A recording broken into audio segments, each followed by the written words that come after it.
C'est un bien grand mot. Grosso modo, ce que je venais de dire là, c'est que, et c'est ce qu'a dit Romain hier dans son communiqué, il y a à peu près 4 raisons qui fait que nous sommes dans cette situation. Une difficulté de notre part à nous adapter au nouveau format de la Ligue, même si on estime avec Romain que c'est tout ce qui s'est passé ces derniers temps, c'est une bonne nouvelle pour le hockey français. Après, c'est à nous de faire ce qu'il faut pour s'adapter à ce nouveau format. Un manque, comment dire, un petit déficit au niveau commercial sur lequel on doit progresser, et le passif de lycée. Pour vous n'avez pas creusé très nettement le déficit cette année? Creusé par rapport à quoi? Le déficit antérieur. Et lequel? Parce que le problème c'est qu'on a tendance un peu à mélanger tout. Lycée, lycée-EA, la Game Academy, la SASP, même le resto maintenant. Donc vous parlez de quoi? Vous parlez du club dans son ensemble avec toutes ces entités juridiques qui le composent ou... L'exercice financier de la saison en cours n'a pas creusé grandement le déficit total du club. La question est simple. On a perdu de l'argent quoi, mais bon, encore une fois, l'exercice comptable n'est pas terminé, même si on a une idée un peu de ce qu'on va faire. Donc à partir du moment où on perd de l'argent, on a creusé quoi. Après, est-ce qu'on a creusé plus que les années précédentes ou pas? Enfin ça, je vais pas répondre à la question, mais parce que de toute façon, j'ai pas les montants et c'est pas mon taf de faire des bilans comptables. Mais après, je pense qu'on est arrivé à un point où il est encore temps de mettre en place un plan de redressement. La saison se termine, nos coûts vont fortement diminuer, rien qu'avec la masse salariale, puisqu'on a beaucoup de joueurs qui votent en fin de contrat. Et puis en termes de fonctionnement, bon, il n'y a plus grand chose à payer durant l'été, quoi. Vous comprenez quand même l'inquiétude majeure de tout le monde, médias, supporters, fournisseurs. Oui, je la comprends. J'espère que les prochaines semaines vont rassurer un peu les gens. Après, de toute façon, on sait très bien que l'épée de Damoclès, entre guillemets, c'est la décision de la CNCG mi-juillet, et que tant que la CNCG ne sera pas prononcée en faveur d'un maintien d'Épinal en Ligue Manus, personne ne sera soulagé de toute façon. D'accord? Ouais.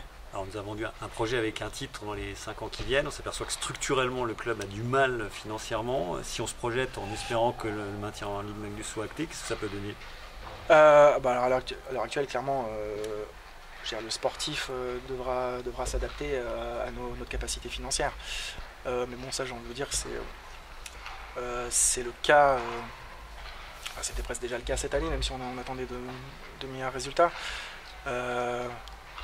Là, on va déjà se concentrer sur la partie financière et puis le sportif devra s'adapter. Enfin, en tout cas, le budget que nous allons pouvoir mettre sur le sportif devra s'adapter, puisque le plus important à l'heure actuelle, c'est d'être en Magnus. Et puis on verra bien ce qu'on pourra faire l'an prochain. Mais forcément, l'objectif il a changé depuis le début, puisque on savait que ça allait être difficile, mais on ne pensait pas que ça allait être à ce point. Donc forcément, les ambitions sont différentes maintenant. C'est quoi vos leviers pour redresser la barre? On a pas mal de choses à faire. Forcément, on va essayer de diminuer nos dépenses. Ça, c'est pas forcément évident à faire parce qu'il y a quand même beaucoup de dépenses incompressibles. Je pense que le vrai levier, il est au niveau commercial, où on a du travail à faire. Et pour cela, ça implique une restructuration dans l'organisation, une redéfinition des fiches de poste de chacun. Et pour qu'on puisse se concentrer sur cette partie-là. Et à l'heure actuelle, par manque de temps, malheureusement, c'était pas forcément possible. Parce que bon, sur la réalité de terrain, au quotidien, on a beaucoup de choses à gérer qui fait que parfois, malheureusement, il y a des choses qu'on devrait faire et qui passent au second plan parce qu'on a d'autres priorités. Votre emploi du temps est trop chargé? Pour le club de manière générale, oui. Après, je pense qu'il faut juste qu'on redéfinisse certaines choses. Et encore une fois, si on a demandé le redressement, c'est parce qu'on estime être capable de faire ce qu'il faut pour redresser la barre. Vous, personnellement, vous êtes confiant? Oui. C'est-à-dire?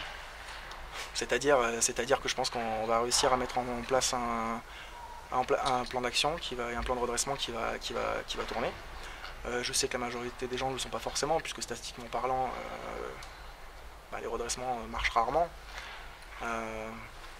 Après, encore une fois, je veux dire, si on pensait vraiment qu'on n'avait pas de possibilité de s'en sortir, enfin, on serait déjà en liquidation, on l'aurait demandé, quoi. Si on demande le redressement, c'est pas plus pour gagner du temps ou quoi que ce soit, c'est parce qu'on pense qu'on est capable de le faire, que c'est le bon moment, et que maintenant, voilà, à nous de bosser, quoi. Vous avez parlé des joueurs. Qui est encore sous contrat pour la saison prochaine? Tout le monde le sait, André Oslar. Vous n'avez pas peur qu'avec vos difficultés et la mauvaise publicité qui est faite actuellement, vous ayez du mal à attirer des joueurs? Des joueurs, il y en a toujours sur le marché. Donc là, vous parlez de la masse salariale qui va diminuer forcément mécaniquement avec les fins de contrat. Il reste un joueur et votre entraîneur sous contrat. On est d'accord, factuellement. Ok, oui. Ouais. Oui. D'accord. Non, Et le staff administratif, évidemment. oui, bien sûr. Il y a des contacts qui ont été pris déjà avec des joueurs pour la saison prochaine? Oui. Vous avez eu des réponses favorables? Je ne répondrai pas à cette question. Vous parlez de masse salariale importante, donc comment vous justifiez le recrutement de nouveaux joueurs comme Bissonnette, etc. Alors attendez, on va pas tout confondre. J'ai parlé de masse salariale importante au moment de la reprise, où l'équipe nous a coûté plus cher que ce qu'on attendait. Parce qu'en termes de charge, ça a coûté beaucoup plus que ce qui avait été calculé.